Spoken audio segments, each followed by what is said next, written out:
We are live. Welcome back. Ladies and gentlemen, I am your host, Blake Ruffino. This is Are You Serious Sports. We hope that you're making it a good one. We know that we are as well. Tigers win. Tigers win.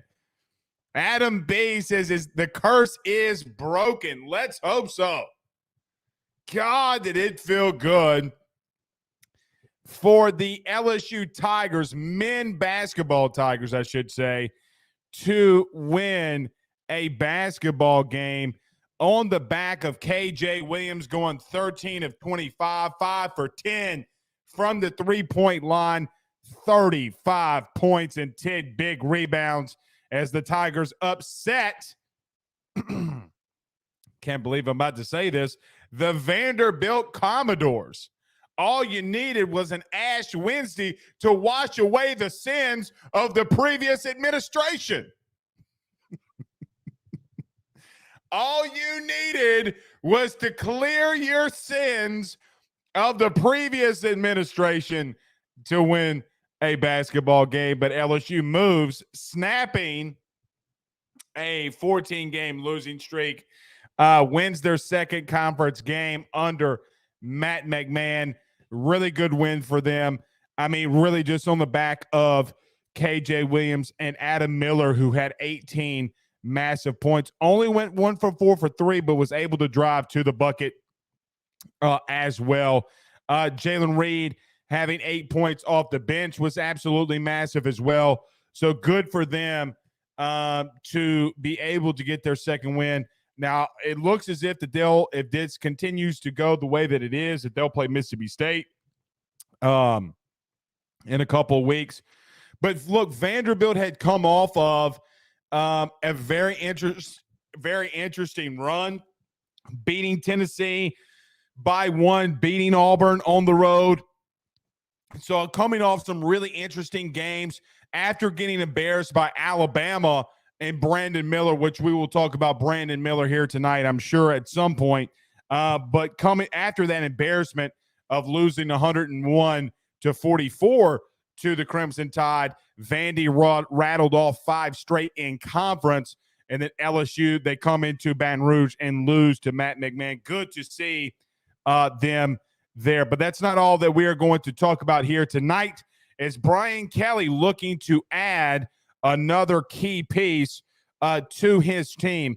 In case you missed it today, LSU offered Mason Lunsford a center guard combo from the University of Maryland. He has been there for the past 4 years in Maryland. So I'm going to talk on that as well, as it's the third time that LSU has offered a center/guard combo. What does that mean for LSU? What does that mean of what Brian Kelly and Brad Davis are trying to do at that position? We will talk on that. Talk with a source about 45 minutes ago, I guess around halftime or right at halftime. I gave him a call and we chit-chatted there a little bit about that piece. So I'll let you know what I know here tonight on Mr. Mason Lunsford from the University of Maryland. We'll look a little bit ahead to LSU baseball, as well as they are on their way to Texas. Look, Iowa's got some key pieces. They're not an easy team. Kansas State has done some good things at the plate of late. But look, if you look around college baseball, last night Mississippi State loses to ULM in a midweek game and then turns right around and absolutely bludgeons them. Florida lost to USF in their back-to-back midweek games. They won last night, and then they lost here today in the ninth inning, giving up 4 runs. So can LSU go on the road and do something that not a lot of people are able to do and possibly sweep this weekend, and then go into Austin in Texas and get them a win there? We'll talk about that as well. Malik Neighbors news. So last night we talked about Malik Neighbors, the gun incident. I literally, and I don't mean this in a wrong way, literally told you through my legal background what was more than likely going to take place. Today it took place and unfolded the way that we expected it to unfold in reference to how it's playing out. Malik Neighbors looks as if the district attorney's office is going to be dropping the charges. It's like we talked about last night, as long as he does not go and try to possess the gun, which he will probably not, and the charges will be dropped. We'll touch on that as well, and why you need to wait on due process, along with someone named Brandon Miller.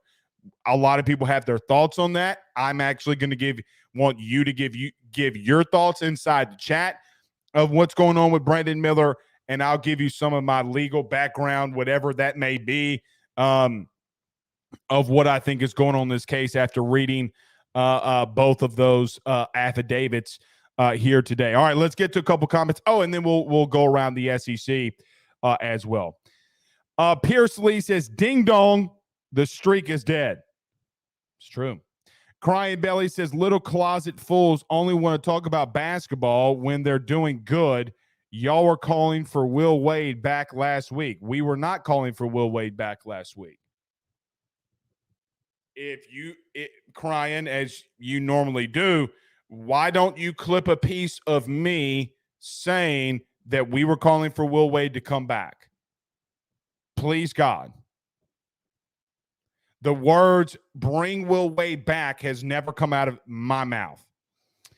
Paul Sub Martin on YouTube, what's up, Andrew, says, "Since it's Ash Wednesday, I would guess basketball gave up losing for Lent." Let's hope, man. Let's hope, because truth be told, if they gave it up for Lent, that means they're going to win a national title. That means they won't lose anymore.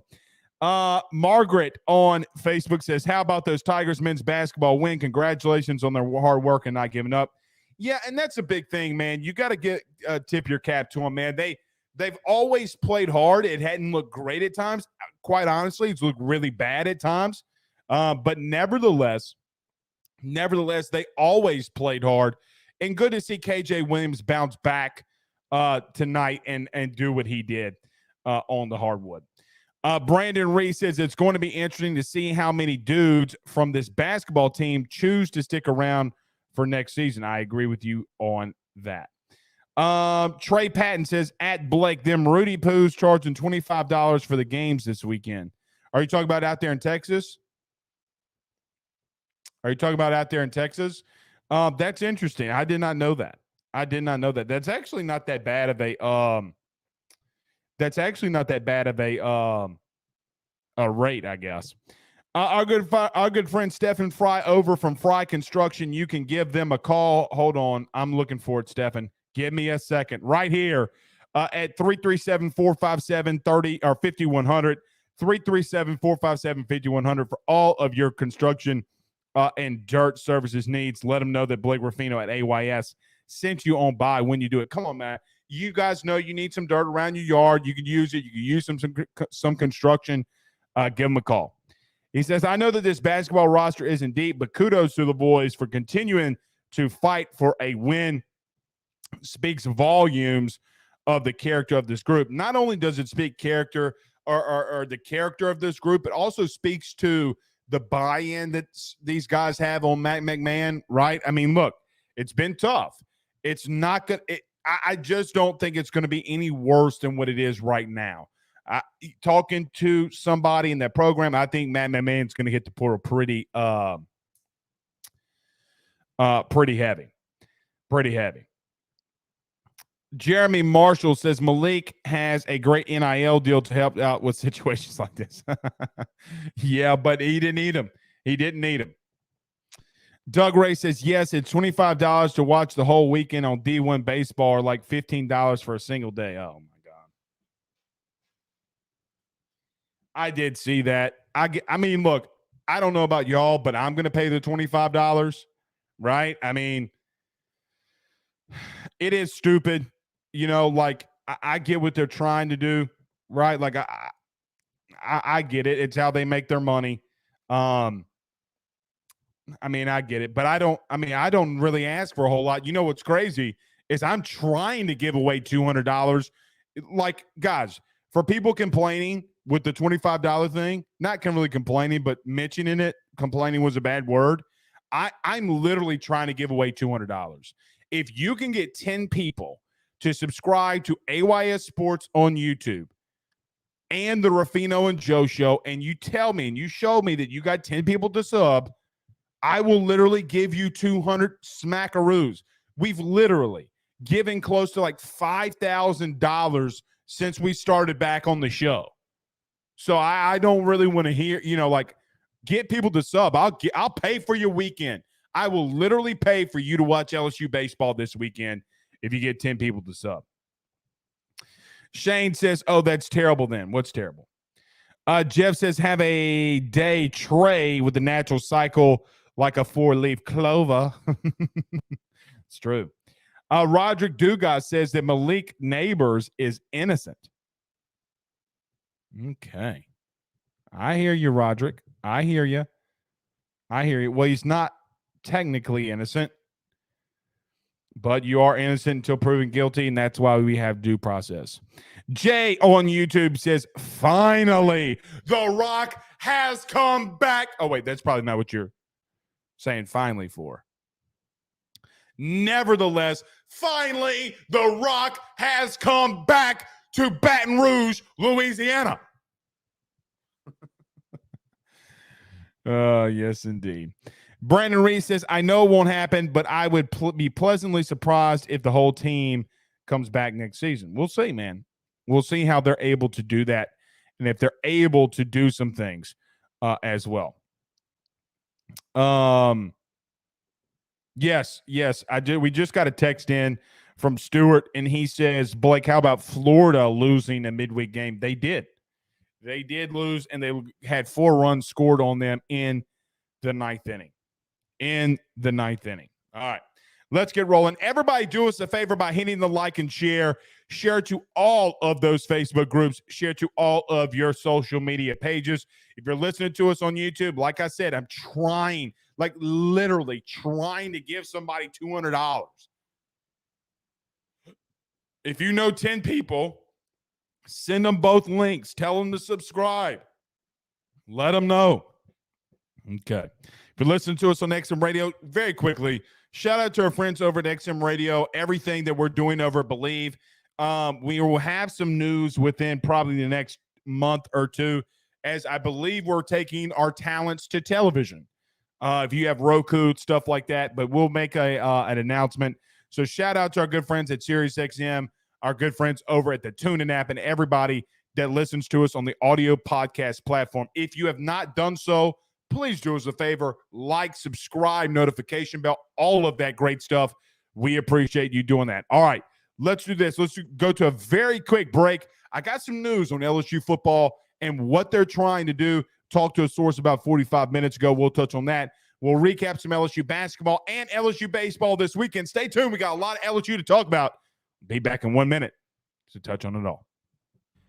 BetOnline is the fastest and easiest way for you to wager on all of your favorite sports, contests, events with the first-to-market odds and lines. Find reviews for all the news for each league, including Major League Baseball, NFL, NBA, NHL, combat sports, college sports, esports, and even golf.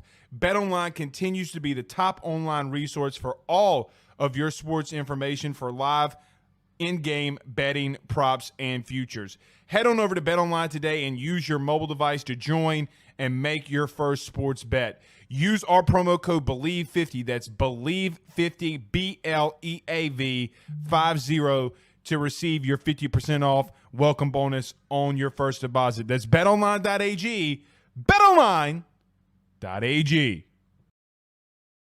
With over 65 years of experience, nobody is better equipped to service in your vehicle than GM Varnado & Sons. RV repair, big rig overhauls, motorhome chassis, routine maintenance, tire rotations, tire sales. No job is too big or too small over at GM. If you break down the side of the road in the greater Baton Rouge area, they will come and get you. And the best thing about that is that they can come and get you, and then they can bring your vehicle back to their shop and start the repairs right then. Again, GM Varnado & Sons. Go see them over at 2500 Fuller Boulevard. Give them a call at 225-664-9992. 225-664-9992. Tell them your good friend Blake Ruffino sent you on by.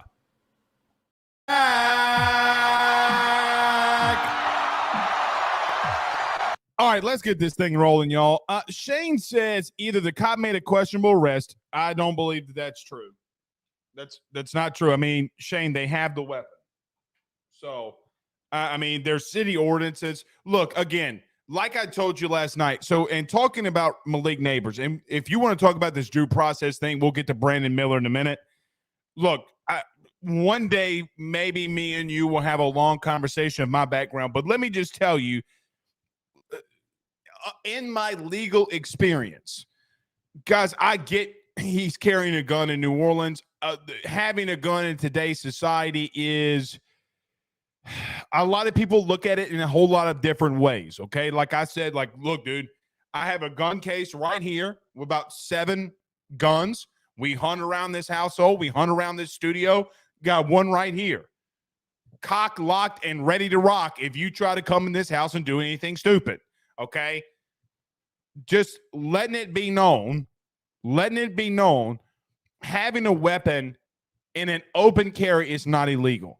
If it was concealed, I get it, but he's not going to be able to get the weapon back, and they're going to drop the charges. They're giving him an ultimatum. The Orleans Parish District Attorney is not going to, and again, as we talk about this, 9 times out of 10, a district attorney is not going to prosecute somebody when around the state that would normally not be something that you see prosecuted. Okay. Like we talked about last night, give him a summons, write him an issue of summons, especially for a misdemeanor case. And I'm not trying to Monday morning quarterback the police officer, but a lot of rookie police officers and a lot of police officers, when they are in high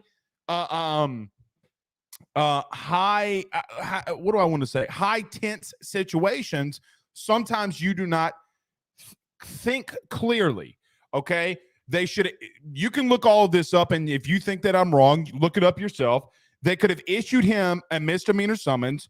They could have confiscated the weapon as evidence, and they could have been on their merry way. He would have had a court date, and then he would have never gone to jail. More than likely, you would have never heard of anything of this. You would have seen a misdemeanor summons. We would have all gone on our merry way, and really nothing would have happened. The charges are going to be dropped. Now, did Gordon get involved? I have no idea. Y'all can call Gordon's office and ask, and he's going to tell you probably, attorney-client privilege is what I would assume. But at the end of the day, guys, this is not that big of a case. We've literally across America have seen people, okay, especially in states that you're not allowed to even have a gun without a permit, get caught with a weapon and then get released on an ROR, which is a release on recognizance within hours, a lot like Malik Neighbors. That's what happens inside the city limits. They don't want you to have guns. I understand why. It's a high-crime area. I get it. Same time, though, the state is an open carry state. Like we mentioned, I think 2021, John Bell Edwards made that statement about how, and I'm butchering probably what he said, but he mentioned multiple times about how he grew up around guns. You need to go get a safety course, and I'm not going to veto an open carry law in the state of Louisiana, even though the party that supports him was really going down at him and telling him to veto a bill about not having open carry laws inside the state of Louisiana. Again, was it concealed? Maybe, but they're not prosecuting. So as we talked about in the Sharon Lewis case, as we talked about in so many cases that have revolved around LSU, guys, I am promising you this. Please, if you don't take anything from me, when you see any case come up, unless, and you haven't seen me say a lot about Alvin Kamara, because there was always videotape. When police officers came out and the district attorney came out and says, we have the videotape showing him fighting and beating up somebody. Okay, well, that's a little cut and dry. But you got to let due process play itself out. You got to let it play out, man. And so for everybody that's freaking out about this situation, I don't know what to tell you. I don't know what to tell you. There's much bigger issues that LSU faces at the current moment than Malik Neighbors. And the truth be told, I don't even know if Malik had. Let me just tell you this. It would be, I would bet about 70% that Malik Neighbors didn't even need an attorney to go to the district attorney and say, what are we doing here? I guarantee you they dropped the charges. It's how it works a lot of times around this state, man. It's how it works. So if you want to talk about legalities and you want to come to this podcast and this radio show and the soon to be this TV show, this is not the show you need to come in here and argue. I'm just telling you. All right, let's move on.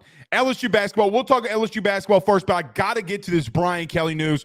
We'll spend a lot of time on LSU football and LSU baseball here tonight. But I got to mention, man, LSU basketball shooting 45% from the field. That's so much better than what they've been doing.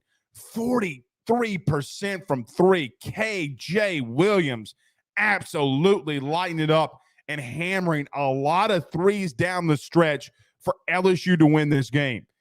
LSU had a lot of blocks against them. Vanderbilt would have a total of 11 blocks on them throughout the game. And Robbins, I think, had like 9 or 10 of them, actually had 9 of them, along with 23 points. It was a great game, but you could just not take away the effort that KJ Williams gave you down the stretch with 35 big ones. And Adam Miller, down the stretch, saw that the three-point bucket wasn't really working for him, driving down the lane and getting the easy buckets. Good on him for doing that. Good on him for doing that. So when you sit here and you see that Robbins had 9 blocks and KJ Williams was still able to go for 35, that's a massive night for that young man. It's a massive night. Crying, you can have a gun. Go reread the law. Open carry was signed by John Bell Edwards in 2021. If he's not going to conceal it and open carry, yes, there are laws against that. Again, it's a misdemeanor. They should have issued him. With all respect to your father, they should have issued him a summons, given him a court date, and confiscated the weapon. But here's another thing. The police officer in the report said that he could see the weapon open in plain sight. That was the report. So define open carry for me before you make a comment like that. So if it's in plain sight, beep, boop, beep, boop, beep, boop, beep. Why do you think that they dropped the charges? Oh, he's an LSU player, Blake. Bullshit. Horse manure. All right. Back on this LSU baseball thing. I'm not even putting in the comment. Dude comes in here and talks all kinds of craziness through all the live long night. Trey Hannibal. Dang, Trey Hannibal. Look at the defensive numbers for Trey Hannibal. Had a steal, 5 rebounds, and it looks like that his plus-minus number, dude, Trey Hannibal's plus-minus number was plus 14. That's pretty massive coming off the bench as well. Adam Miller, we're just talking about him. Adam Miller going 9 for 10. Adam Miller going 9 for 10 from the free throw line is also really massive. Guys, if they're called free throws for a reason. They're called free throws for a reason. Go get them. Him having those 9 of those points, 9 of his 18 coming from the free throw line was absolutely massive. So, look, LSU basketball's got finally a win under their belt. They'll play again this Saturday, and we'll go from there. But hopefully this team can rally. And look, Vanderbilt's not a bad team. They're a middle-of-the-pack SEC team. They've gone on a 5-game win streak, upsetting Tennessee, upsetting Auburn, upsetting other teams, going to Ole Miss. And that's after, like we mentioned earlier, getting bludgeoned by Brandon Miller in Alabama. They responded really well. They're a middle-of-the-pack SEC team, probably and more than likely where LSU should have been the entire time. But we talk about this in sports all the time. literally all the time. Winning and losing is contagious. Winning and losing is always contagious. You know, it's like when Ed, Ed, look, what's crazy is now that you look back at like Ed in 2020, they scored a crap load of points, but sometimes they would just find stupid and idiotic ways to lose. Winning is contagious. Losing is contagious. We talk about that in baseball. We'll talk about that in just a minute. How hitting is contagious.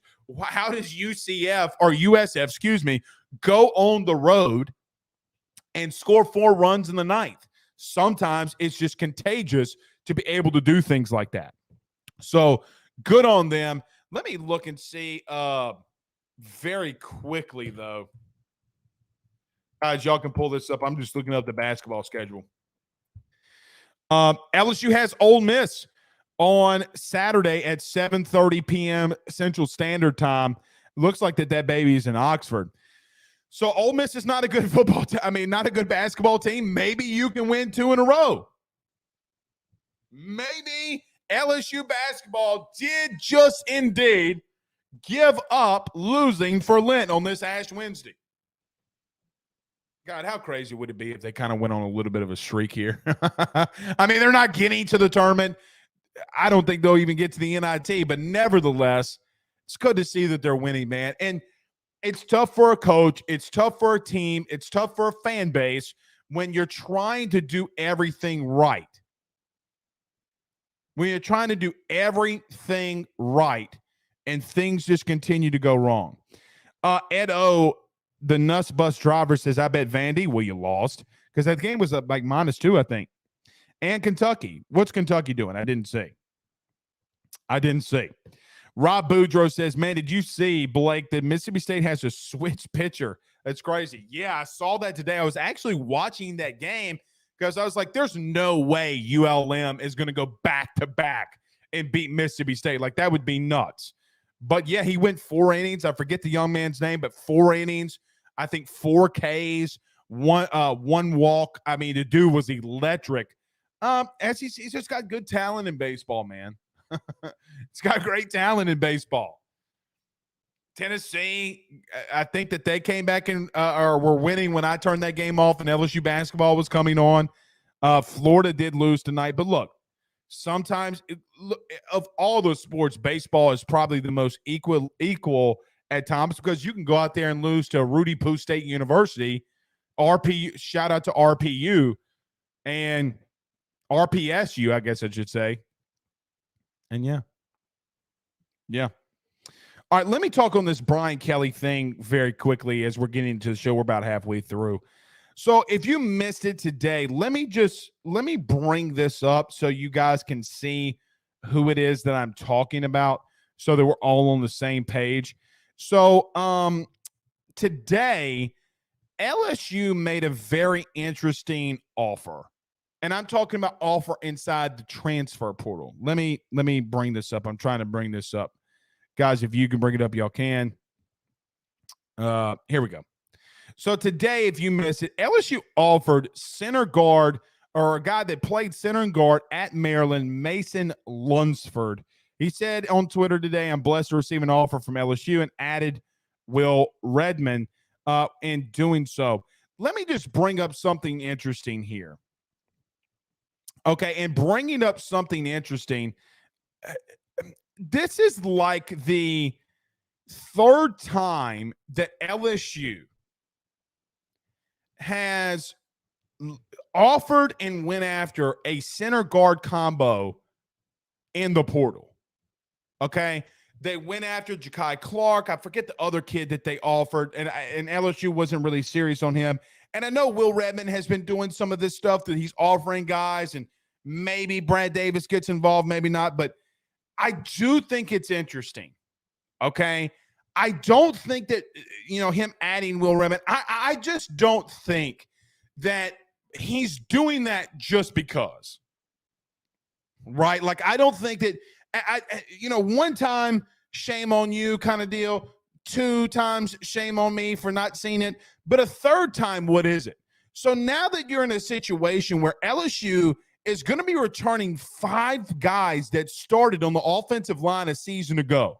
You got Will Campbell. you have Miles Frazier, you have Charles Turner, you have Garrett Dellinger, and obviously you have another standout freshman in Emory Jones. All of those young men are returning. All of them are returning. Why is it that now that we have 3 instances where LSU is going after a specific guard center combo? Brian Kelly is a lot of things. And even before he was at LSU, let me take you back a couple years. When he was the head coach at Notre Dame, outside of the negativity of, oh, we can't win the big game, or, oh, he can't win at Notre Dame. Notre Dame's always just a flop in the playoff, or whatever even really misconceived notion that you had on Notre Dame. The one thing that you always knew about Brian Kelly is that they were going to have really, really talented offensive line play. So now you've gone out there and you've had 3 times that you've offered a center guard combo. What is he trying to tell you? And I don't think that Will, like I mentioned just a minute ago, I don't think that Will Redmond's doing this by himself. Obviously, I think Brad Davis is going to have to be involved. And obviously, Brian Kelly is telling guys and telling his staff probably a little bit of what he wants. If I'm Charles Turner, if I'm Marlon Martinez, if I'm Fitzgerald West, depending on where Fitzgerald West is going to play next year or next season, I think that this should tell you a little something. I think he's challenging Charles Turner and Marlon Martinez here. Now, when Marlon Martinez came in the bowl game and against Purdue, he played lights out. And I will be one of the people who I was wrong in saying that I was wrong in reference to, I thought Marlon Martinez would be a guy that cracked the lineup. Why he's not cracking the lineup, I don't know specifically, but we saw in 2021 what he did against teams like Florida, Alabama, and others. And then he comes into the bowl game and absolutely dominates the way that he does. I'm starting to question what's going on with him a little bit. But I do find it highly questionable that you're still going after that spot. Now, is that going to be a position group? Is that going to be a position that after spring or during spring, if there's a center that is just good, maybe even above average, is LSU going to be the landing spot that this young man is going to have to, is he going to take a visit? Is this, whoever this person is that person going to want to come to LSU? Is Brian Kelly going to offer this young man something? Is he going to offer him playing time? Because again, that's 3 in a row within a 4-week span, that you've seen LSU offer at that position. Now, last week, I think it was last Monday, we talked about on the show at pretty great length how when you go and watch the Alabama game, and I would challenge you to go back and watch the Alabama game. You know where LSU actually won that game? Yes, Jane Daniels' legs. Yes, the defense making big stops and Jared Bernard Converse's interception and then the batted down pass that he had at the end of the game. But if you really go back and watch, and you can get an all-22 copy, that offensive line really dominated. Name a time that you remember Dallas Turner and Will Anderson absolutely teeing off and going just absolutely bludgeoning you in the running game, in the pass game. LSU, for what it's worth, against what probably is the best edge rushers and specifically best edge rush duo in the nation, they shut them down. Now, does Brian Kelly believe and think that he's one piece away along this offensive line to really controlling the clock and really running the football? What's interesting, too, and we're seeing more and more teams doing this. Nick Saban, look, if you don't trust in the Brian Kelly process, if you don't trust in LSU really wanting to establish the line of scrimmage, Georgia just won back-to-back national titles. And if you think Nick Saban's an idiot at football, he went to an offensive coordinator and is going to an offensive philosophy that's going to be very run-centric. Now, Are they going to throw the football 30, 35, maybe at times 40 times a game? Maybe. But they're really going to get after it and try to establish the line of scrimmage. Guys, this is going on across the country, I might add. Something that's also interesting. Look at Dion out in the Pac-12. What has he been doing? The offensive coordinator he got, the scheme and system that he's bringing in, RPO, run-centric. You just saw Dabo do it with his offensive coordinator as well.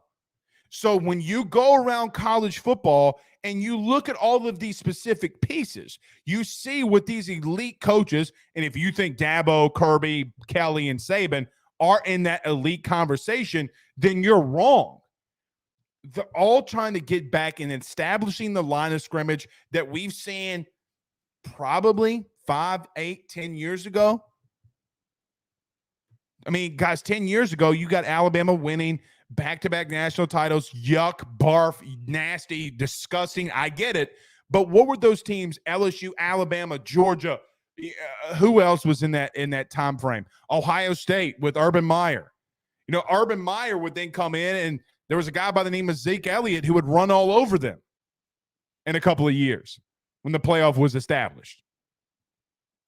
Interesting thought. Now, I see this in here, and I know what he's trying to do. Edo, what's your real name?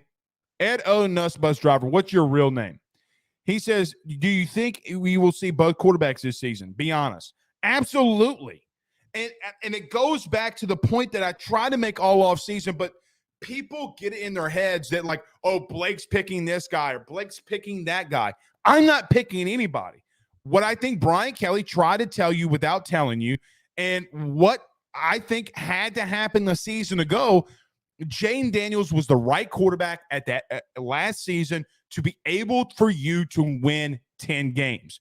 We've seen Garrett Nussmeier improve, and he's not going to stop improving. Can Garrett go in there and make it really challenging for Jaden? You're damn right he's going to. I think that this offseason, this season, going into this time, this spring, we're going to see a Garrett Nussmeier that maybe that we have not seen before, because like it was so funny for me. Like when we would come into, like we would go to a fall scrimmage, right? Like we would go to the fall scrimmage and then I would post notes, I would post photos, I would post videos, and then everybody and their mom would start arguing about what was seen. And they would say, Blake, you're wrong. Garrett Nussmeier's leading the pack. And I'd be like, no, he's not. He's not even taking multiple reps with the ones. It was always Jaden's team from the very beginning. Regardless if they made an announcement or not, Miles Brennan told you that. He gave that to Christian Garrick from WWL. I mean, let's call it what it is.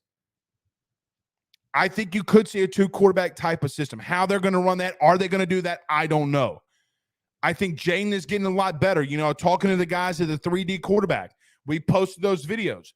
He's got to throw some balls down the field. And if he does and they're complete and you're able to do things, LSU will be much, much better off. Much, much better off. But I like what I'm seeing from that position. I will tell you, though, that I do believe that the SEC is getting back to their roots. Really just contenders around the sport. Let's look at them for just a second. Dabo goes and gets the offensive coordinator for a team that made the national title, who played a team that's run-centric.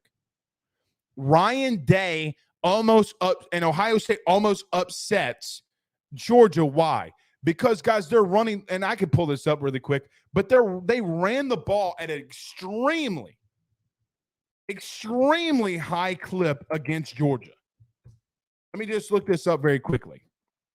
We remember Georgia won 42-41. But this is Ohio State's line inside the running game. You have C.J. Stroud. Some of this is sack yardage. You have 43, 34, 28, 8. You're running the ball against an elite defense because it's over 100 yards. You're running the ball at a high clip. When you get to a point when you have Dallin Hayden running for 5 yards per carry, Xavier Johnson running for 5 yards per carry. Yeah, man.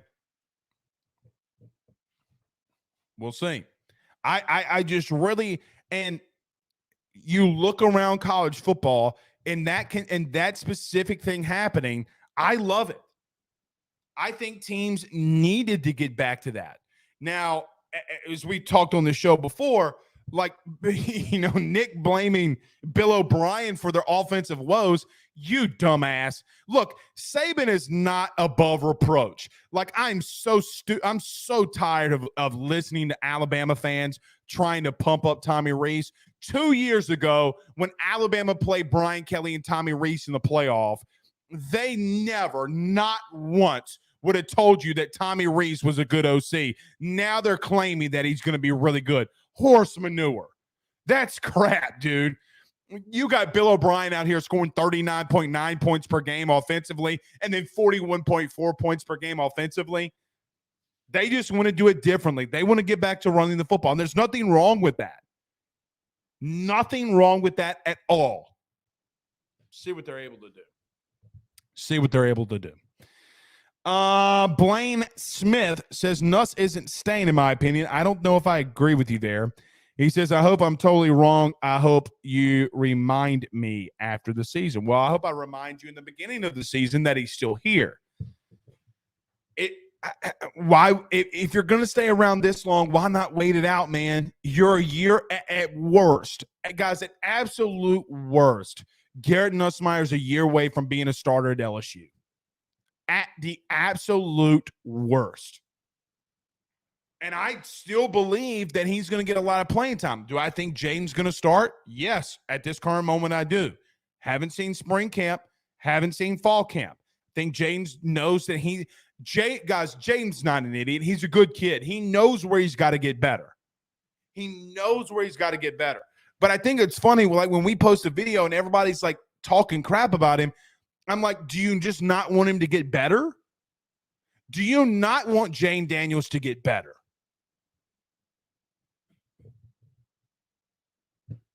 I mean, if Jane Daniels and Garrett Nussmeier are getting better, the only thing that's doing is making your team better. It's the only thing that it's doing. I don't understand why people are so mad at that.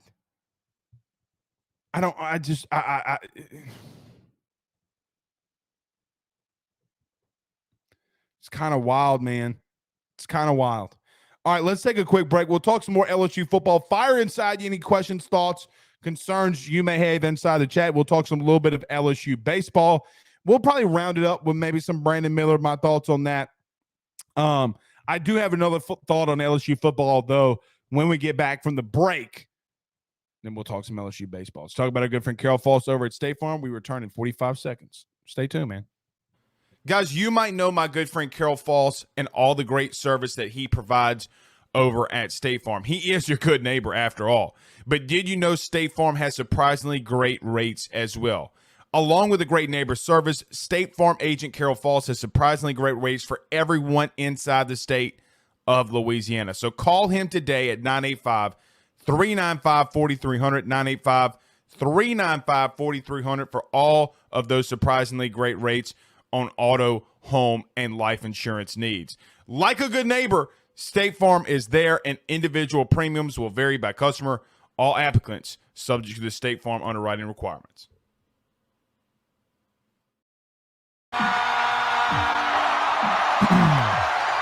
Jeff on Facebook says Jaden is legit a legit leader. He was Nuss's biggest fan in that bowl game when Nuss led the team. #facts. Yeah, and look, what's even more wild and that people forget about is when LSU took down Alabama, when Jaden threw the ball to Mason Smith at the pylon and LSU would convert for the 2-point conversion and LSU would go on to win the West, yada, yada, yada. Nuss was the first person to greet Jane Daniels when he threw that pass. As soon as the pass was completed, like LSU posted the film, Garrett Nussmeier sprinted and was giving Jane Daniels a massive hug. You love to see it. Then in the bowl game, when Jaden wasn't hurt and Garrett threw the touchdown pass, Jaden's literally sprinting out on the field and they're dapping each other up. I do believe that Jeff is on to something, that they are better, like they are more connected and more friendly and better off and competing against one another in healthy competition. And they like each other more than the Jaden fans and the Garrett fans like each other. There's always too much of a debate when those two dudes are really cool with one another. Right? I mean, come on, man. Come on. You know that that's true. You know that that's true. All right. One final thought on this, on LSU football, and what I think is going to be extremely interesting to follow as camp comes very near. There are some dudes that I think that we need to keep our eyes out on. Okay.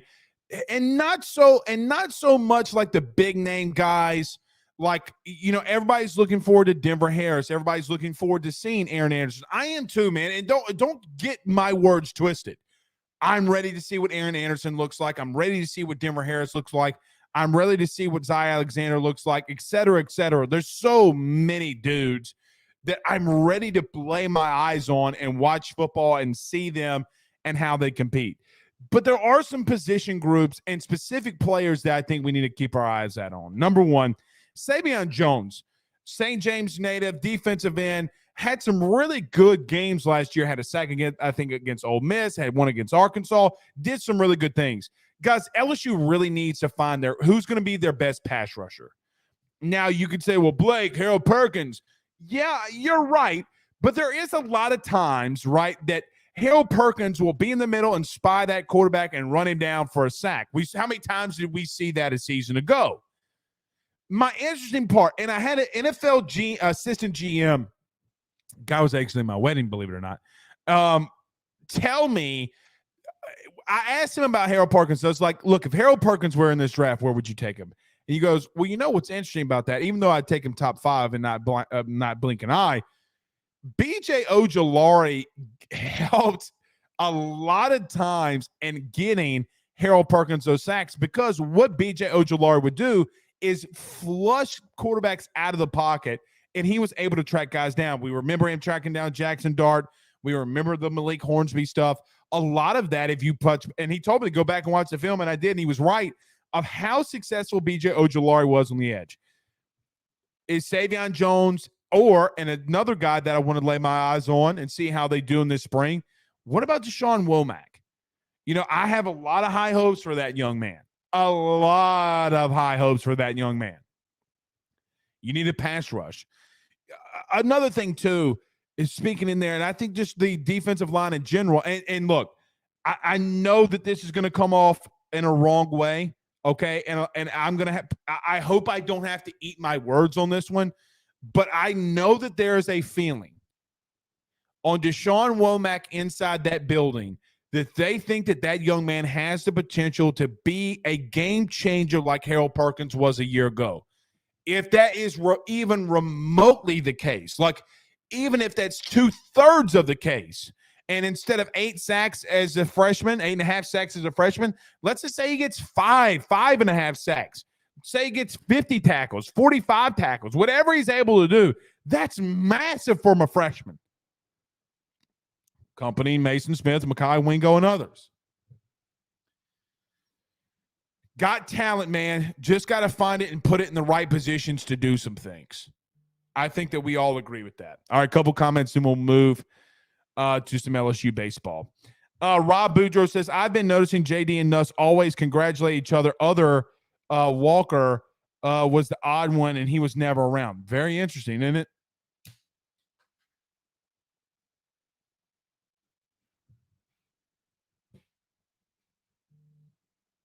I'm not even touching my pencil, and the bitch broke.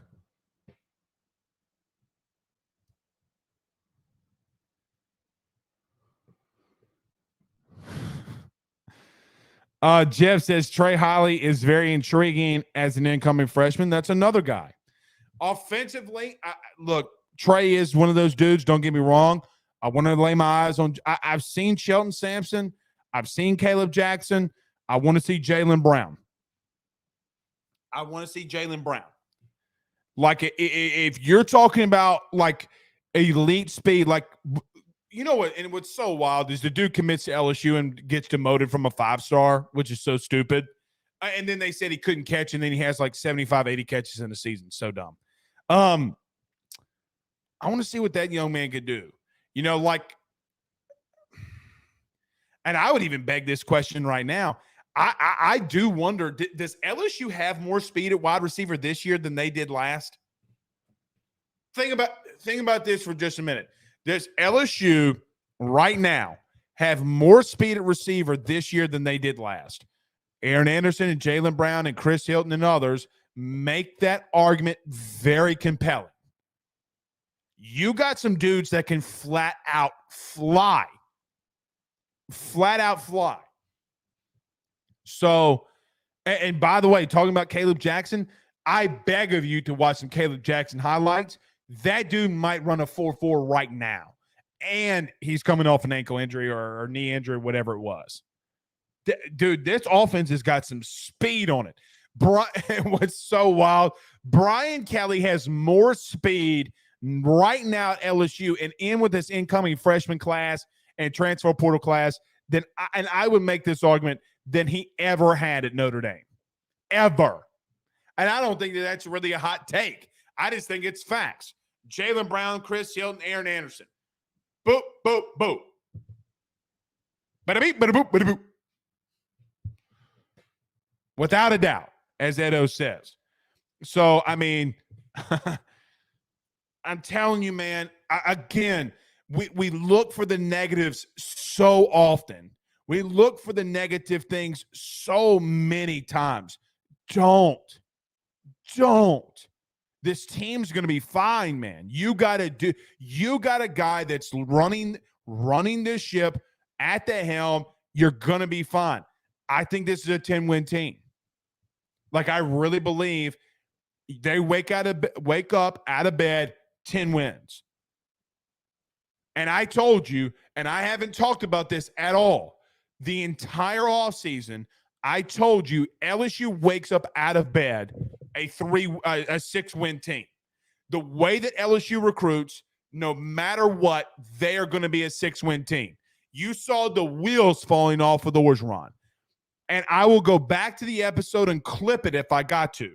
We talked about all offseason, Brian Kelly is worth 3 wins by himself. By himself, he's worth 3 wins. Now that he's got a deeper talent pool, he can actually rotate defensive linemen and wide receivers that know more of the system and has more and more probably higher quality DBs. You're going to be – what's scary is, guys, you're going to be better than last season. Next year, you're going to be better than you were this past season. That's what the scariest part of all of this is. Now, if you saw today – LSU opens up as a 1-point dog to Florida State.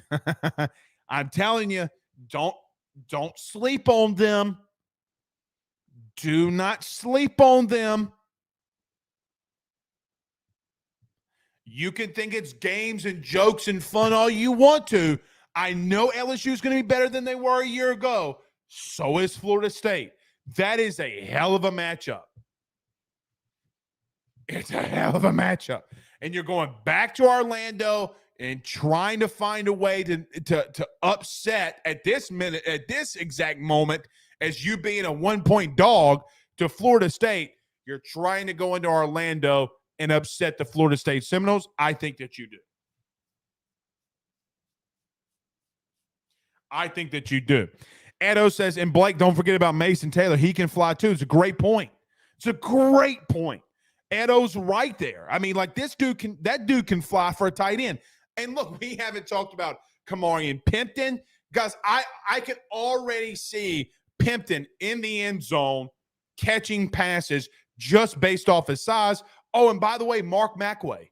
I mean, I literally believe that Mark McWay wakes up in the morning. Like, I'm serious when I say this. Mark McWay reminds me of a guy that wakes up in the morning and goes, protein.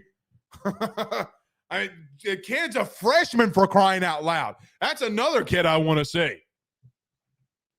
I mean, my God, I just hope that he can put his hand in the dirt and be the man. LSU, might be the best tight end room we've ever had.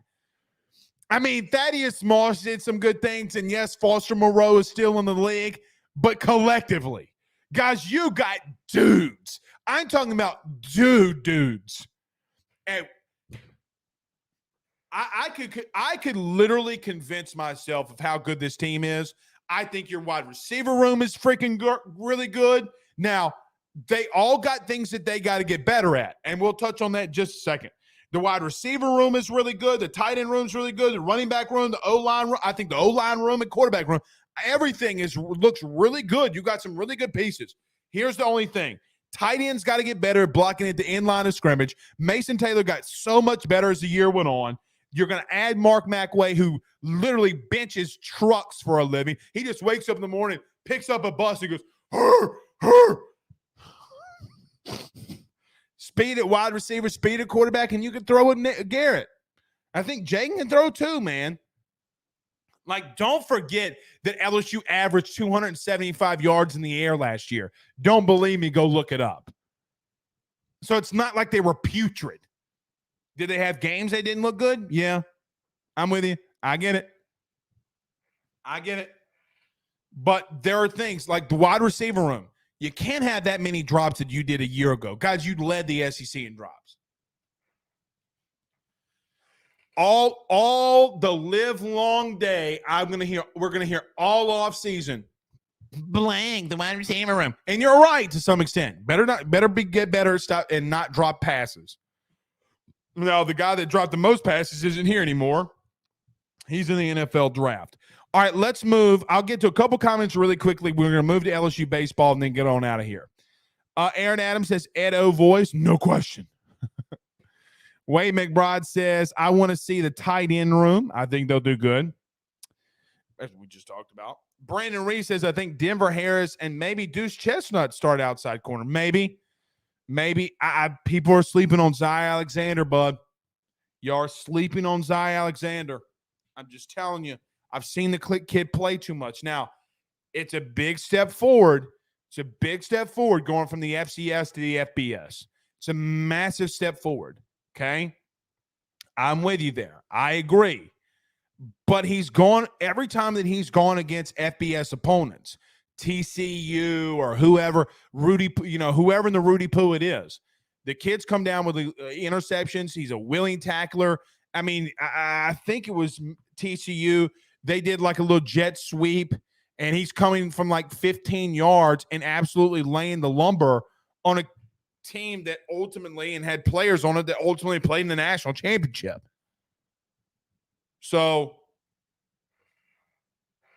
I mean, don't forget about Zy Alexander. I've talked to him again.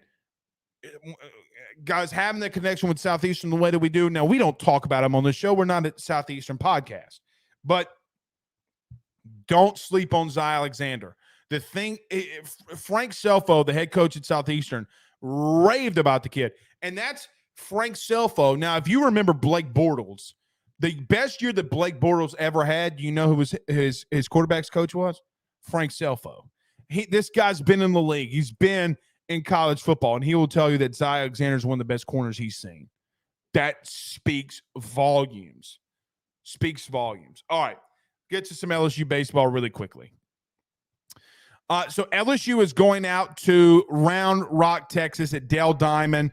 They'll face Kansas State on Friday at 2 p.m., and then they'll tee it up against Iowa at 12 p.m. Central Standard Time on Saturday, and then close it out with Sam Houston State at 4 p.m. Look, Kansas State's an interesting team. They're not a barn burner type of team in baseball, but Iowa does have some really interesting pieces. This is going to be the first real test of this baseball team. I don't want to put any unrealistic projections on them, but I will just say this. Take 2 or 3. Take 2 or 3. You know, if push comes to shove, I'm okay with you taking 2 or 3. And even being out in Texas, let's take 3 or 4. Go in there into Austin and beat the dog shit out of them. Please, dear God. Now, do I think LSU is going to go into this weekend and sweep? Yes. I believe that they have more of the ability and doing that. But again, you see like Mississippi State losing to ULM almost got to a point where they got run ruled. You see Florida losing to USF. Like baseball is just one of those sports, man. It's one of those sports. But Iowa does have some guys on the mound now. Cornbread, country, banjo playing motherfuckers. I mean, nowhere else. Sorry if I hope you don't have kids around you. But you know that it's true. You know that I'm not lying to you. You know that I'm not lying to you. They got some cornbread fed dudes, man. You know, and sometimes schools face situations where, like, when you think of Iowa, you think of probably like the football program. You can't necessarily do that, right? Like you can't always do that. Brandon Reese says, I'm interested to see what Matt Markway does. I agree. Rob Boudreaux says, you took the words out of my mouth. Blake Booty is gone. Yep. Getting back to LSU baseball really quickly before I forget this thought, I just want to see Paul Skeens go out there and shove it down people's throats. No pause. Shove it down their throats. All right, a couple more. Brandon says, ask Blake, looking at the depth chart, they have Savion Jones, Makai Wingo, Mason, and Oguafo starting at the D line. What do you think about that? Oguafo, I hope I'm not Ochi. I just want to call him that.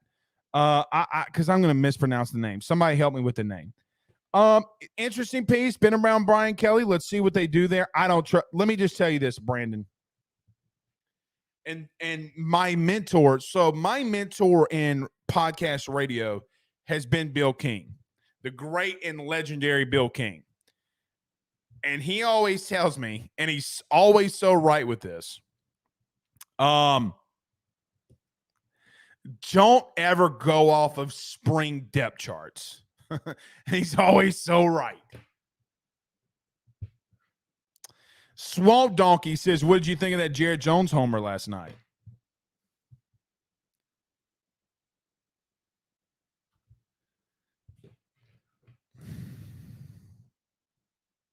Kid's a stud.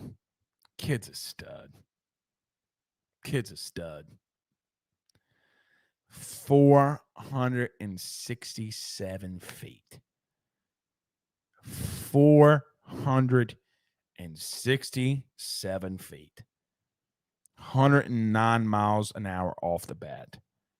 That kid's that guy, man. Hot take. You ready? Hot take. Jared Jones is going to hit 3-hole next year. Hot take.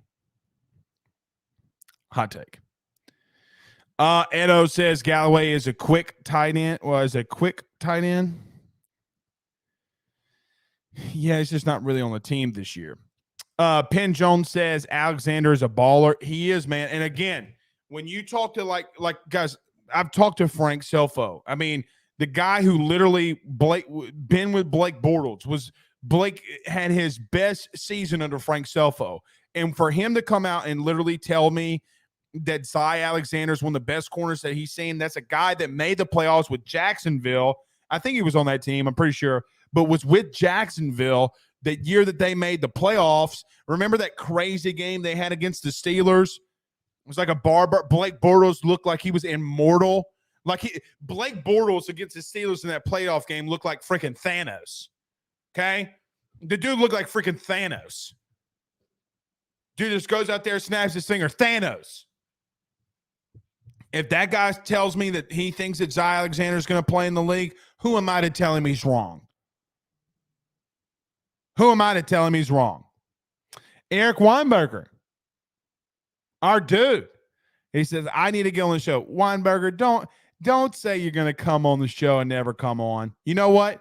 Weinberger, check your Twitter DMs.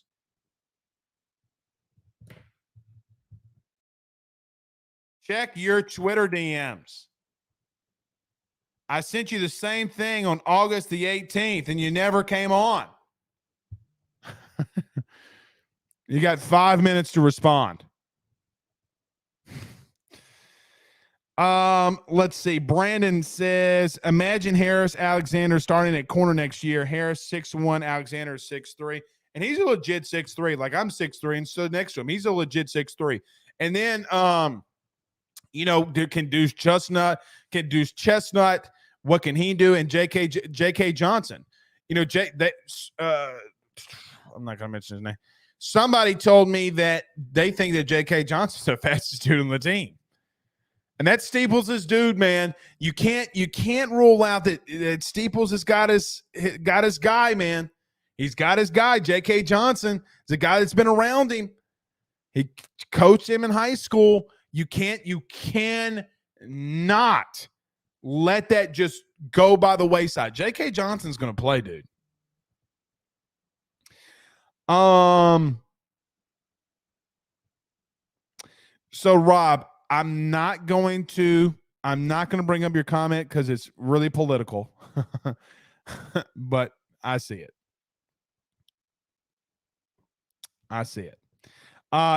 Ed says to talk about Spates, the transfer linebacker. So Ed, we did talk about this. I guess you just weren't able to watch that show. Very quickly as we round this one out because we've been in here an hour and 10 minutes. Let me just mention this. Ed, what's interesting is he led the nation in tackles in the run game and tackles for loss in the run game. The dude's really good in the run game. Really good. And I'm not talking about group tackles. I'm talking about solo tackles. He led the country in solo run tackles. And against really good offenses and against really good running backs like Charbonnet at UCLA. Then you got your boy at USC. I mean, he's made some. Rob, I know you're playing around, buddy. He's made some really good plays. Really good plays. G. McGeezy says, "What about Seven Banks?" I don't know, man. I really don't.